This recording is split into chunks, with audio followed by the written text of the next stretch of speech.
VSiN, the sports betting network. We're back here on the Greg Peterson Experience on VSiN, the sports betting network, and it is great to be joined by this man, Tanner Kern. He does amazing work over at DraftKings, taking a look at so many different things. Football, basketball, baseball, you name it, he does it. At Tanner, it's always great to have you aboard. Thank you. Greg, thanks for having me. Really appreciate it. I know that you're also one half of the Ride the Line podcast. You're able to find that wherever you hear your podcasts. And Tanner, let's dive into the NBA playoffs. And we've got a game 2 coming up on Friday between the Miami Heat and the Boston Celtics. Celtics find themselves as a bigger favorite than they did in game number 1 as a 9-point favorite. A lot of people are buying into the narrative of a little bit of a bounce back for the home team after they dropped game 1. Are you buying into that narrative, or do you think that just in general that the Miami Heat have a little bit more value than what the bookmakers and really the betting public is giving them credit for? I think the Miami Heat do have some value at +9 here, but you got to look at the Boston Celtics when their backs are against the wall. They've been in this position many times before. We can go back to last year. They beat the Bucks in 7 games. They had to force a game 7 by winning game 6 at home, and then went on the road and won a game 7. And then you go to the Eastern Conference Finals. They beat the Heat in 7 games last year as well. So the Celtics play better when they are the hunted, not the hunters. And it seems like they like putting themselves in situations where their backs are against the wall. Game 2s after a game 1 have been historically good for the Boston Celtics. And I think we're going to see a big night from Jason Tatum and Jaylen Brown. I'm going to lay the points here at -9. I think the Heat come out strong, but will give up throughout the second half. And it's going to be a good opportunity for the Celtics to pull away and cover the spread here. Yep, with the Boston Celtics, they have been such an intriguing bunch all season long. And is there any player props that you do like in this one as well? Because I do think that with regards to this series, it might be able to lend itself to some very fascinating ones. As we know, Jason Tatum's is one that always gets bet. Anything that you're taking a look at?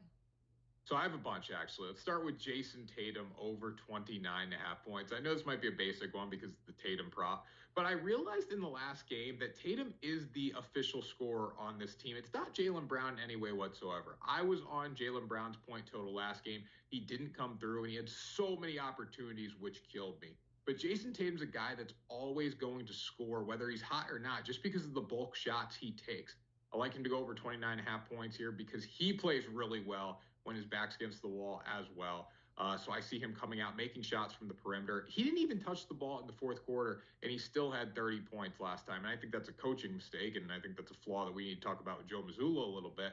But Jason Tatum is a scorer. He's going to have shots because of his bulk workload on the floor. And that's why you have to go with him in a must-win game for over 29.5 points.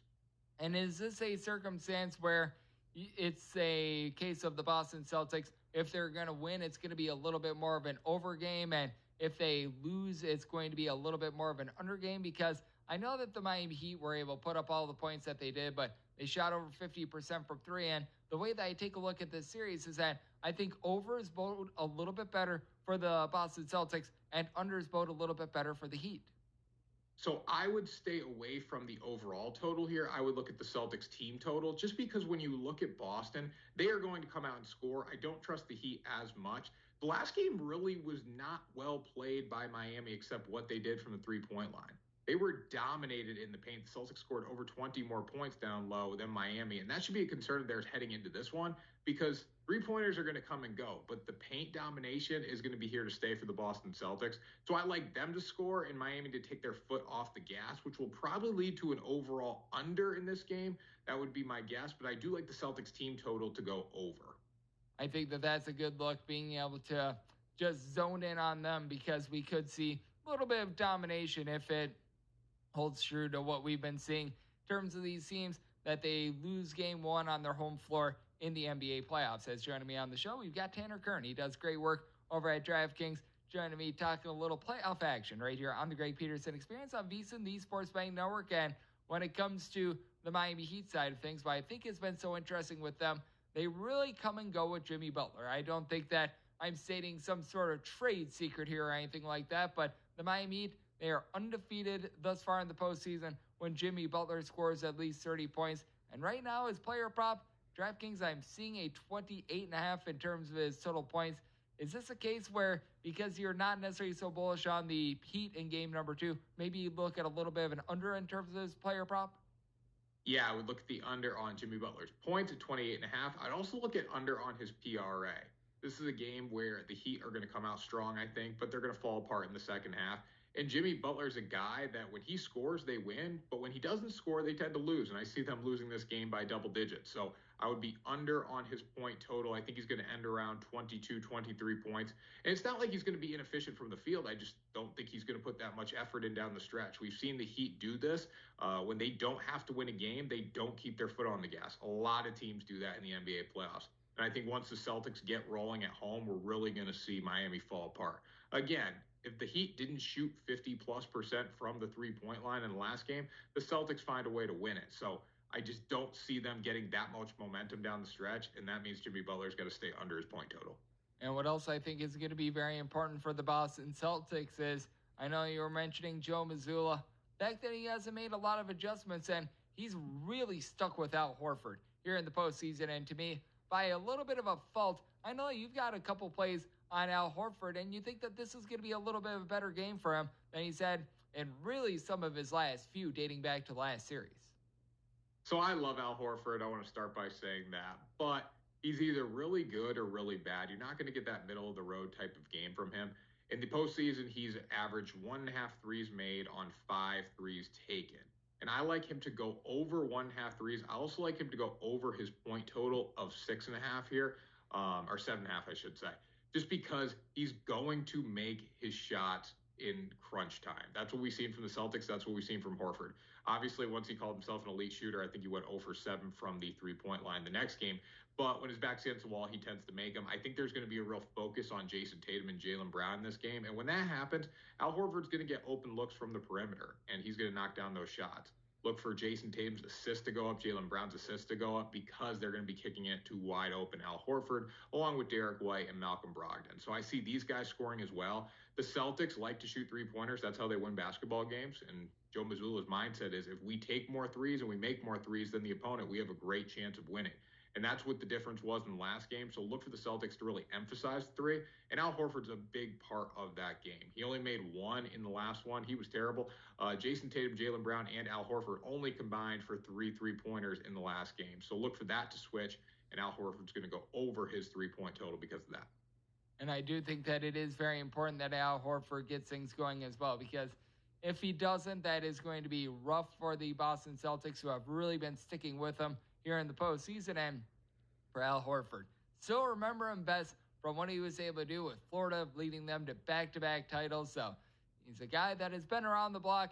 He knows what it takes to be successful in Boston. So we shall see if he's able to continue on with that here on Friday. And let's take a look at the other series as well. We're going to have fewer player props on the board, what have you, because I know that you did a great job of looking at a bunch of those for Game 2 of Heat versus Celtics. But in terms of the Nuggets versus Lakers series, that is going to be heading back to LA, and we have seen this line get steamed to high noon as the LA Lakers, they open up in a lot of spots, right around about a 3.5 to a 4-point favorite. Now they are up to, at minimum, a 5-point favorite. A lot of places, a 5.5-point favorite. If you figure that home court is worth 3 points in basketball, with the Denver Nuggets closing as between a 5 to a 5.5-point favorite, you would think that this line would be closer to 1, maybe 1.5. What do you make out of the fact that we've got such a demonstrative line here for game number 3 of Lakers versus Nuggets? And do you think that's warranted given the situation? I do think it's warranted. You look at the Los Angeles Lakers, they should have won the game tonight. If Jamal Murray doesn't go nuclear in the fourth quarter, they do win this game. They found a way to cover 5.5, obviously, which was great for Lakers bettors, including myself. But they should have won the game down the stretch. They got a little sloppy, but again, it was more because Jamal Murray was making everything he took. Kind of similar to Jason Tatum in Game 6 of the last series. He just went off in the second half of the fourth quarter against the Philadelphia 76ers, and there was nothing they could do. That's what I felt like watching this game tonight for the Los Angeles Lakers. But going back home, I feel good about them covering the spread, winning the game outright, just because of what they did against Nikola Jokic tonight. They forced Jokic to be a scorer first. Jokic is a great player, obviously, two-time MVP, but he doesn't necessarily want to take the ball and be the aggressor. He wants to pass the ball. He wants to get rebounds, second chance opportunities. He doesn't want to be the grab the ball and shoot first type of player that the Lakers made him out to be tonight, and they did a better job containing him. You're never going to shut him down because he is a fantastic basketball player, but they did a much better job containing him tonight. And if they can bring that same effort at home, they're going to have a much better chance of winning. Rui Hachimura was sensational tonight. He was so fun to watch. He got a lot of contribution from Austin Reeves as well. LeBron needed to be a little more deadly down the stretch. He missed a lot of three-pointers. He wasn't that closeout guy that they needed him to be. But if he turns it up, combined with Anthony Davis, and you still get that performance out of guys like Rui Hachimura and Austin Reeves, you're going to be in great shape. And they probably need to get a little bit more out of D'Angelo Russell if they're going to play him as well. But we always get great production out of Tanner Kern. He does great work over at DraftKings. And coming next, he rejoins me to talk a little baseball right here on the Greg Peterson Experience on VSiN, the Sports Betting Network. It's on VSiN, the Sports Betting Network. Great to be rejoined by this man, Tanner Kern. He does great work over at DraftKings. He's also one half of the Ride the Line podcast, which you're able to find wherever you get your podcasts. And let's take a look at a little bit of baseball that we've got for this Friday. And we'll start towards the top of the board. Got to play on the Cubs versus Philadelphia Phillies game as Marcus Stroman is going for the Cubs and Ranger Suarez is on the bump for the Philadelphia Phillies. Ranger Suarez making his second start of the year after he allowed 3 runs in his first start against the Colorado Rockies. Not like it was the world's worst start considering it was Coors Field, but he's a pitch-to-contact guy going up against a Cubs team that right now leads the National League in terms of both batting average and on-base percentage on the road. I think that he's not necessarily in for the world's greatest matchup here. Not sure what your thoughts are on this one, but I think that this is a good spot for the Cubs to be able to get some runs. Oh, definitely. Suarez got injured in the World Baseball Classic. He's just returned, obviously, 4 innings against the Colorado Rockies. And it wasn't necessarily the runs he gave up. It was more the hits. He gave up 7 hits in that span. And I know the balls don't break as much in Colorado, and that makes it easier for hitters. But still, he just didn't look super comfortable on the mound, and I think that's going to translate to this game against the Chicago Cubs. Marcus Stroman's going to go for them. He's 2-4 with a 3.24 ERA.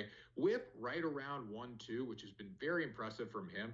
But overall, he does leave balls down low in the zone, which keeps him in the yard. However, he can still get hit. And I like the Phillies to step up in the spot offensively. You look at the Chicago Cubs, too. They're not the best team when it comes to converting their scoring opportunities, but they do get a lot of runners on base. They do have a very high OBP, as you said, best in the National League. And we're going to see that against Ranger Suarez. I think they're going to hit the ball around the yard and convert on their scoring opportunities. This total 8.5 is the perfect number, but I do like it to get over. I think the Philadelphia Phillies are going to get to Stroman as the game goes on, and I think the Cubs are going to come out swinging right away against Ranger Suarez. I think so as well. I agree with that look. I like the Cubs money line a little bit more, but that said, I do think that the Cubs, they're going to do a nice job getting to Ranger Suarez. And as we know, both of these bullpens, not necessarily too terrific. This bullpen has not been too terrific either. And I'm talking about the LA Dodgers bullpen. Good news is you're getting them at a much cheaper price than normal going up against the St. Louis Cardinals. And one of the biggest fades right now in baseball, Steven Matz. He's going to be taking the bump for St. Louis against Tony Gonsolin of the Dodgers. I did think that there was going to be a little bit of regression with Tony Gonsolin this year. Got incredibly lucky to go 16-1 last year. He was a master of being fortunate on balls in play. That said, when it comes to Steven Matz, I just don't understand why we're seeing this big of a steam move on him. He's now down to -130, or the Dodgers are now down to -113. Here where I sit at circa with a +103 on the Cardinals, you're getting them as good as a +115. I would need a much, much larger price on the Cardinals to be able to consider them. So there's multiple reasons to go with the Dodgers here. Let's start with just the bounce back factor. They gave up 16 runs today, and they came back in that game. They were down 9-2, ended up making 9-8 before the Cardinals just blew them out of the water. But the Dodgers are one of the best teams after a loss in baseball historically in the Dave Roberts era.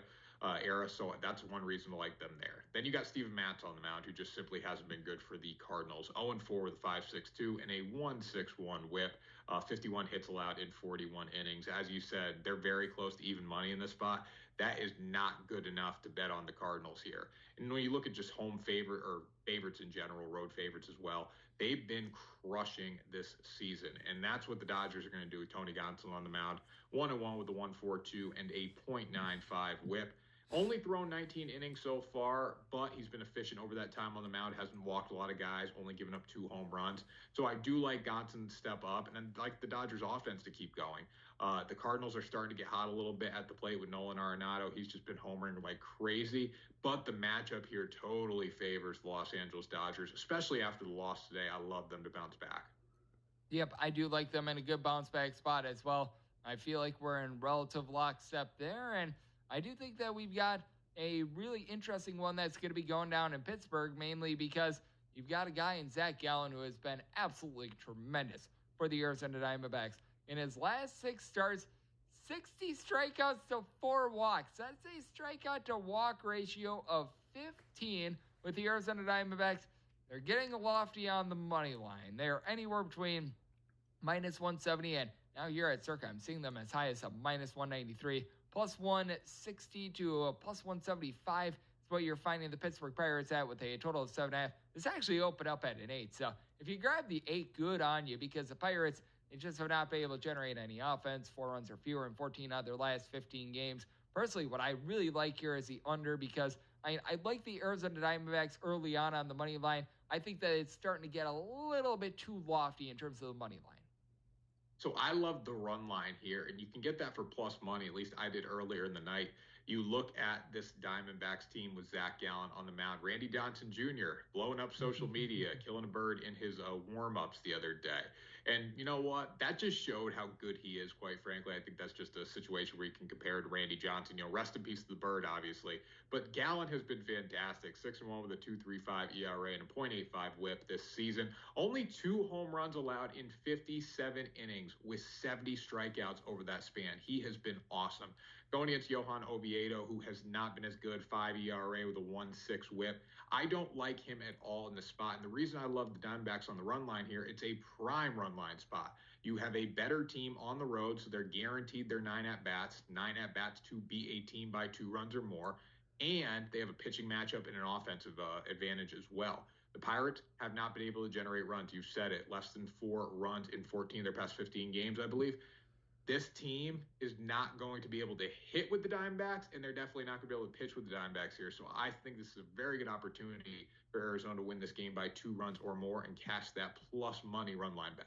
And we're still seeing that at plus money at DraftKings as well. Pretty much the only place I'm seeing plus money on the run line. So probably want to take that sooner rather than later, because it's probably not going to be available in a few hours, as Tanner Kern, who does great work at DraftKings, is joining me right here on the Greg Peterson Experience on VSiN. And how about if we take a look at the battle of Bryce Squared? Bryce Miller goes for the Seattle Mariners. Bryce Elder goes for the Atlanta Braves. And we've seen this team come in on the Atlanta Braves. They open up in a lot of places, right around -142 and -145. Still seeing a straight -142, but also seeing as high as a -164. And total on this game is 8.5. How are you viewing this game? Because I've actually been very impressed by both of these pitchers. Bryce Miller's actually given up 1 run in his first 3 starts. Certainly doing for a little bit of regression there, and that is part of the reason why I don't want a part of Seattle, because I think he's doing for some regression. The Seattle Mariners bullpen, currently number 1 in the big leagues with a bunch of nameless, faceless guys. I don't think are going to be able to keep this up, so I do think that for Seattle, the pitching comes back to earth a little bit in this spot. I think it has to, right? Bryce Miller is a 24-year-old rookie, and he's been fantastic so far in the show. 2-0 with a .47 ERA and a .42 whip. But there's got to be some regression there. He's pitched against the Oakland Athletics when he struck out 10. He's also pitched against the Tigers and the Astros. And I know the Astros are a very reputable lineup, but they're not hitting the ball this year the same way they have in years past. And he actually got them in the middle of a losing streak where they won just 1 of 6 games. So I think we're going to see some regression, especially against a really good Atlanta offense. But when I look at Bryce Elder for the Braves, he's got a bulk workload on the mound, so I can trust him a little more. 1.94 ERA, 1.1 whip, 38 hits allowed in 46 innings with just 3 home runs allowed. Very good. And the Braves offense is just fantastic. And I think they're going to overpower the Mariners in this spot. They scored 228 runs compared to the Mariners at 191. And the biggest thing that I'm looking at is the home runs. I know that Mr. Bryce Miller has not given up a lot of home runs, right? But I do think that the Braves are going to be able to hit them because they've had 74 bombs this year compared to Seattle at 45. So I trust the offense here. I don't trust the rookie pitcher, and I trust the best team in baseball, quite frankly, and that's why I'm going to take them for a very fair price, around minus 140 on the money line. And Seattle, bottom 5 team in the big leagues in terms of batting average as well. And we got about a minute for this last one of the Giants and the Miami Marlins. Sandy Alcantara is on the bump for Miami. Anthony DeSclafani is on the bump for the Giants. Sandy Alcantara is the reigning Cy Young Award winner, but has not been himself. And I mean, right around about a minus 120, which I'm seeing at DraftKings on the Giants, seems like relatively good value. Oh, I've been fading Sandy Alcantara all year. Now, early in the season, I didn't, and I quickly learned my lesson because he was hurt by the teams not being able to shift this year. He's one of the biggest pitchers when it comes to ground balls to the right side, and those that used to be outs because of the shift are now becoming base hits. So that's a reason to fade the Marlins here. I love Anthony Scalfani in this spot. Been very good. He's got a 3 ERA, but a whip under 1. Any guy that has a whip under 1, they're fantastic, and they're someone that you should look at. It's because he doesn't walk batters. Only has 5 walks in 50 innings. The Marlins are not a great offensive team, so if you don't give them free passes, you're going to be in great shape, and that's why you should lean with the Giants here on the money line. DeSclafani, top walks per 9 innings rate of any qualifying National League pitcher, and the top guy with regards to joining me here on the show. That'd be you, Tanner. You do amazing work over at DraftKings with a little bit of everything. Always appreciate it. Thank you.